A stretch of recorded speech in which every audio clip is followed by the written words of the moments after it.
La douleur au 92.9 CFUT. Je pense que le titre de la chanson va bien avec notre sujet qu'on va parler en l'instant avec Caril Change du Gym du Sud. Salut Caril. Salut. On parle de douleur. Oui, les femmes à l'entraînement, des fois ça fait mal, on veut pas aller s'entraîner, on a des craintes par rapport à ça. Parle-nous de ça. Qu'est-ce que ça ressemble chez vous? Est-ce qu'il y a beaucoup de femmes qui s'entraînent? Oui, il y a une tendance, il y a de plus en plus de femmes qui vont au gym. Et puis, c'est une bonne chose. Puis, ça change beaucoup la dynamique dans les gyms. Je pourrais même dire que maintenant, les femmes représentent 70% de ma clientèle au niveau du coaching privé. Les femmes sont très motivées à prendre le contrôle sur leur apparence physique, à pouvoir la modifier comme ils veulent, sculpter leur silhouette, perdre un peu de gras, prendre un peu de muscle, aller chercher des rondeurs à des endroits clés pour aller chercher un look spécifique. Fait que le gym et la musculation, c'est une bonne façon, une bonne stratégie pour arriver à ça. Il y a des mythes aussi. On se croit, on se craint, on s'invente des affaires, là, les filles. Oui, les craintes que je vois le plus souvent, c'est la peur de devenir trop musclé, voire même comme d'avoir un look plus masculin. En développant de la masse musculaire, parce que des fois, on voit des hommes au gym qui sont assez massifs, sont très développés. Puis, il y a aussi des femmes qui font des compétitions au niveau du culturisme ou du fitness qui sont aussi très développées. Mais eux autres, ils se sont battus pendant des années, souvent 10, 15 ans d'entraînement pour avoir ce look-là. C'est quelque chose qu'ils désiraient avoir et qu'ils ont travaillé extrêmement fort pour avoir. Parce que normalement, une femme qui va au gym 3-4 fois par semaine, qui s'entraîne au max, super fort, il n'y a pas de danger qu'elle devienne trop musclée ou qu'elle perde son look féminin. Au contraire, elle va aller chercher les rondeurs aux endroits qu'elle veut. Elle va pouvoir sculpter son corps de la façon désirée. Pourquoi les femmes ne peuvent pas prendre trop de masse musculaire en s'entraînant? C'est parce que il y a le système hormonal qui va jouer. La testostérone, c'est l'hormone mâle, puis les femmes en ont, mais beaucoup moins que les hommes. Donc, moins de testostérone, moins de force physique, mais aussi moins de capacité à bâtir de la masse musculaire. Les femmes ont aussi moins de fibres musculaires par muscle. Puis quand on prend de la masse, dans le fond, on grossit les fibres musculaires. Le terme, c'est qu'on hypertrophie les fibres musculaires, deviennent plus grosses, ils prennent du volume pour répondre à la demande de plus en plus dure qu'on leur fait à chaque semaine. Fait que si on a moins de fibres, ben on a moins de potentiel à prendre du volume musculaire. Fait que ça va plus donner un effet de raffermissement. On va chercher des petites rondeurs, des petites formes, mais rien à dire qu'on a l'air d'un homme ou qu'on est super large, super massif. Il n'y a pas de danger. Il n'y a pas de chance que si, par exemple, on décide de faire des pectoraux, ça affecte notre poitrine ou des choses comme ça, parce que ça, c'est une des craintes aussi des femmes, de perdre la poitrine, là, on va se le dire franchement. Et on évite ces exercices-là, justement, parce qu'on ne veut pas toucher à cette partie-là de notre corps. C'est vrai, très bon point. Mais il n'y a pas de problème à entraîner un peu les pectoraux pour les femmes, parce que c'est quand même un muscle qui est important pour le tonus général du corps.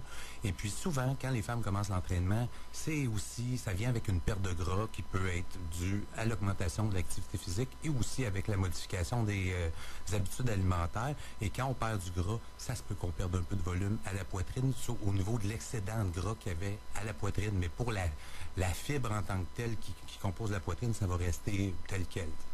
Puis c'est bon de s'entraîner aussi, pas juste pour dire qu'on va changer d'air, mais ça a des effets bénéfiques là, sur notre vie en entier. Oui, comme je mentionnais tantôt, raffermir, sculpter la silhouette, mais il y a aussi d'autres avantages. Dans les sports qu'on pratique, ça va augmenter notre performance et nous protéger contre les blessures, mais pas juste dans les sports, dans le travail, les gens, des fois, les femmes ont des travails très physiques, fait que dans le fond, d'améliorer la force physique et la musculature, ben, ça va les protéger contre les blessures ou juste avoir une famille aussi, c'est très physique. Un enfant dans un bras, 2 sacs d'épicerie dans l'autre, on essaie d'ouvrir la valise de l'auto, on fait un faux mouvement avec plus de muscles, moins de danger de se blesser. C'est une belle image, ça. Tu me parlais aussi qu'il y a des femmes, des fois, qui vont au gym puis ils ont peur de prendre trop de poids. De poids là, à forcer. Là. Oui, la peur de travailler avec des grosses charges. C'est ça. On se dit des fois, moi je veux juste raffermir, je vais prendre des petits poids légers puis je vais faire beaucoup de répétitions. Mais pas nécessairement.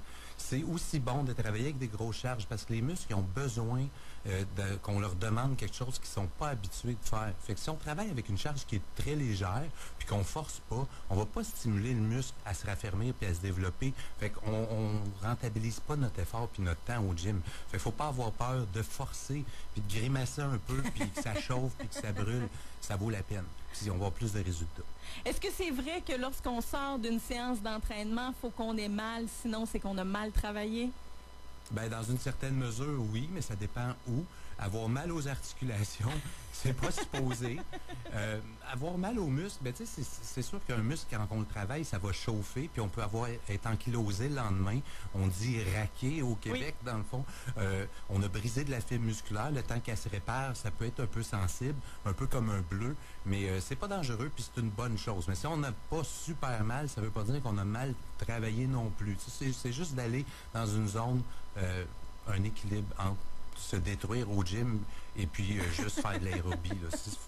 Avec un entraîneur, c'est plus facile de savoir comment se calibrer pour quel poids prendre, quels exercices faire, parce que souvent aussi une des craintes des femmes, c'est de penser, mais tel exercice c'est bon pour les hommes, tel exercice c'est pour les femmes. Mais c'est sûr qu'il y a des petites différences dans la façon de sculpter le corps d'un homme versus le corps d'une femme, mais les exercices de base, exemple comme le squat, sont bons pour tout le monde, puis ils ont des bénéfices autant pour les hommes que pour les femmes. Je me souviens quand j'ai commencé dans le domaine, il y a un coach qui m'avait dit, ben dans le fond, on a les bras puis les jambes connectés à la même place, les hommes et les femmes. Fait que les exercices qui sont bons pour les hommes sont bons aussi pour les femmes.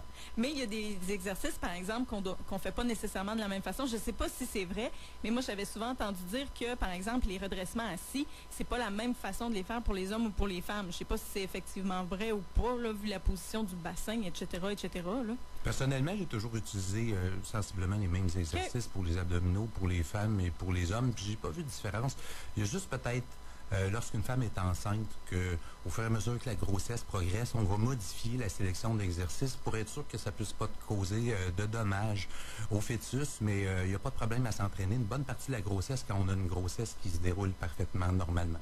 Mais ben, c'est bien ce point-là de grossesse, par exemple, sauf que quelqu'un qui n'a jamais fait d'exercice, je pense, puis qui tombe enceinte, ne doit pas nécessairement commencer à en faire. On ne doit pas faire de choses qu'on n'est pas habitué de faire. C'est possible de commencer, mais je recommanderais de le faire le plus possible. Au début de la grossesse, le bébé est tellement petit, il ne se rendra pas compte de ce qui se passe.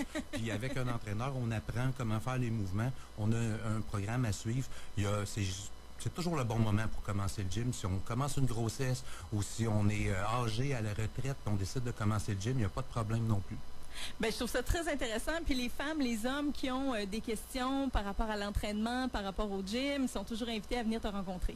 Oui, ça va me faire plaisir de les informer, de les aider dans leurs objectifs. L'adresse du Gym du Sud pour les personnes qui le cherchent? Ah, bonne question, hein? Au coin de la rue à droite, là, la lumière.